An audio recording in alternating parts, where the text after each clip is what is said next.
el fin de semana tuve la oportunidad de compartir con los internautas en Facebook y WhatsApp una que escribí que se llama así, el 20 de julio, 7 de agosto o Crónica, una historia engañosa. En alguna época en la historia de Colombia no se compartió la idea de que se celebrase de manera unánime el 20 de julio y el 7 de agosto como fecha de independencia como la celebramos mecánicamente hoy en día.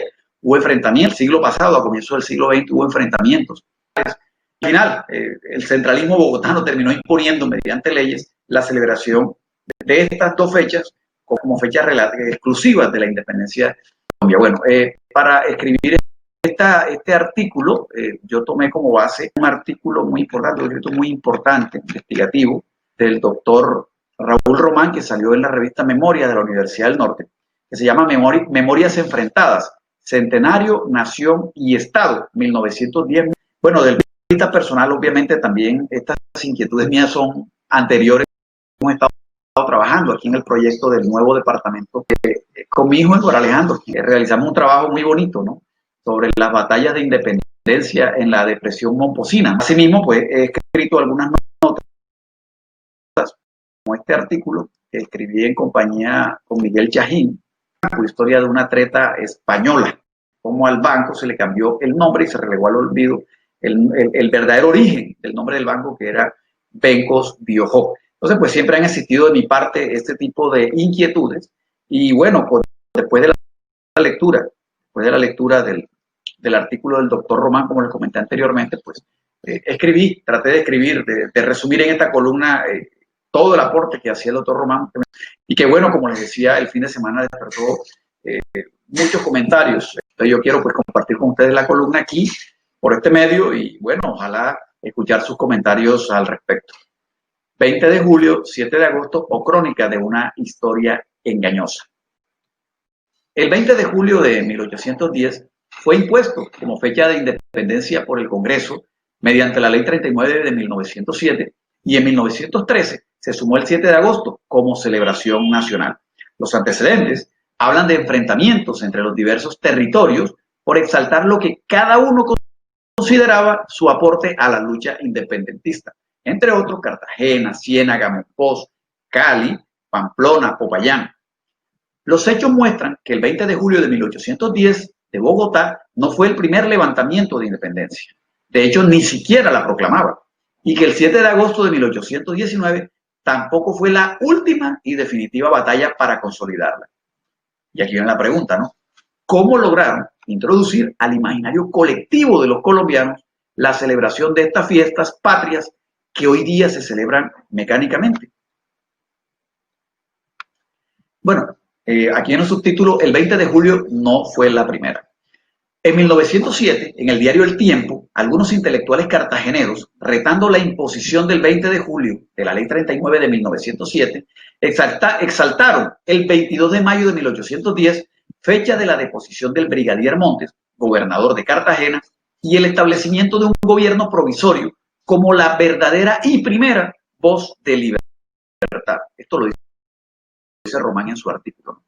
El debate se trasladó a la prensa cartagenera, donde su alcalde minimizaba el 20 de julio como la independencia de Bogotá, recordando que esa ciudad reconoció fidelidad al muy amado Fernando VII y que su independencia solo fue hasta el 16 de julio de 1813. Esto salió precisamente en el diario El Porvenir de Cartagena el 25 de mayo de 1910, según el artículo de Román, según los estudios de Román. En respuesta a la polémica, el presidente González Valencia, en su discurso del 20 de julio de 1910, exaltó el protagonismo exclusivo de Bogotá y Boyacá, sellando el mito de la independencia que regiría del siglo XX en adelante, marginal. Las celebraciones fueron complementadas con una dinámica exhibición de celebraciones, bustos y símbolos patrios, la mayor parte andinos, con el objetivo de construir la maltrecha memoria histórica del país. La discusión no era nueva. En 1882, Rafael Núñez y Miguel Antonio Caro reclamaron en favor de Cartagena y en 1841, muchísimo antes, Tomás Cipriano de Mosquera respondió a una invitación de celebración del 20 de julio, aclarando no reconocer esa fecha como independencia, sino el 1809 de Quito o, si acaso, el 22 de mayo de Cartagena e incluso el 4 de julio de Pamplona, pidiendo que no se adulterase la historia. Históricamente, también no olvidemos que se reclamaba el 2 de julio de 1810 de Monpós, muy anterior a la de Bogotá, cuando expulsan al comandante español Talledo, y el 6 de agosto de 1810, cuando esa ciudad fue la primera en declararse independiente. En Cali se firmó un acta de gobierno propio y de separación de Popayán el 3 de julio. Los comuneros del Socorro, no nos olvidemos, muchísimos años antes, derrotaron a la tropa realista un 10 de julio. Todas esas fechas fueron anteriores al 20 de julio bogotano impuesto por el gobierno nacional.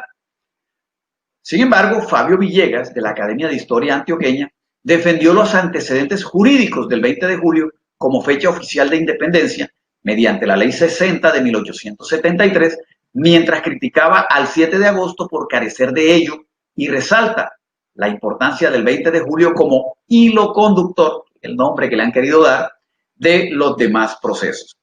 Posteriormente, la Ley 149 de 1896 intentó una propuesta más incluyente, exaltando no solo un día, sino como periodo de la independencia el comprendido entre los años de 1810 y 1826, inclusive o hasta 1827.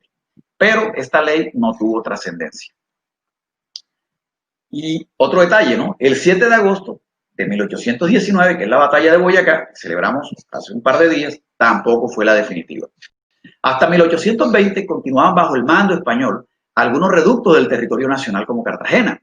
Ojo con esto, el 10 de octubre de 1821, luego de la valiente campaña de Padilla, se embarcaría hacia Cuba al último gobernador español al lado de su tropa y funcionarios para nunca más volver.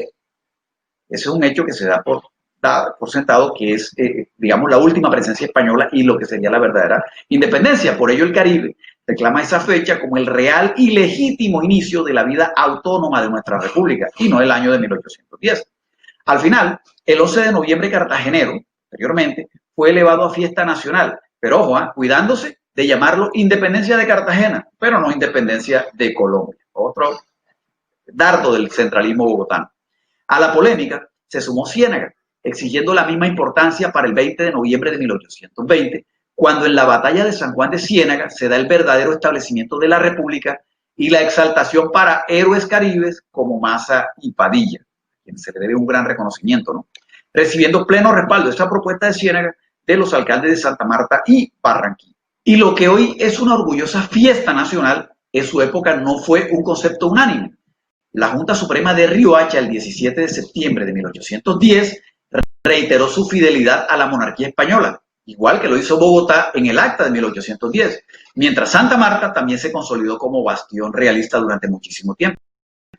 Así, la imposición del 20 de julio y el 7 de agosto es otro acto ventajoso del centralismo político bogotano, que luego pasaron a los libros de historia que nos enseñan desde hace 150 años otras cosas como que Pablo Morillo no fue un genocida, sino un pacificador. Así nos lo enseñaron en el colegio durante mucho tiempo. Y esos mismos libros de historia que también blanquearon y desaparecieron la foto de Nieto, nuestro presidente negro y primer presidente costeño, ¿no? Por eso, cuando hoy vemos en las excitadas trincheras de izquierdas contra derechas repetirse los mismos odios de las paredes bogotanas que le gritaban longanizo a Bolívar en su último viaje, o las fogosas peleas de liberales contra conservadores que nos tocó vivir de nuestros abuelos, entendemos que estemos repitiendo nuestra historia. ¿Saben por qué? Porque tal vez la que nos enseñaron es mentira, como ustedes lo pueden ver.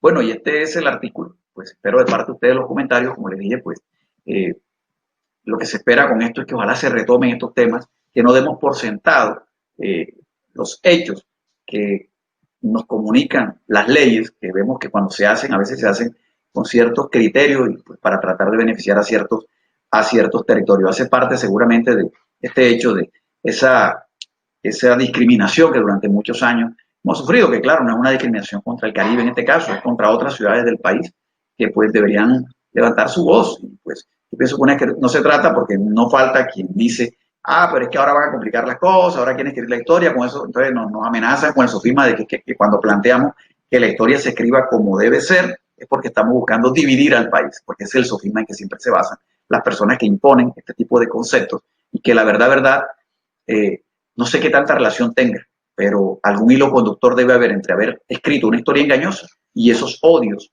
que hoy en día vemos nosotros, especialmente en redes sociales y en los procesos políticos que acompañan a la construcción.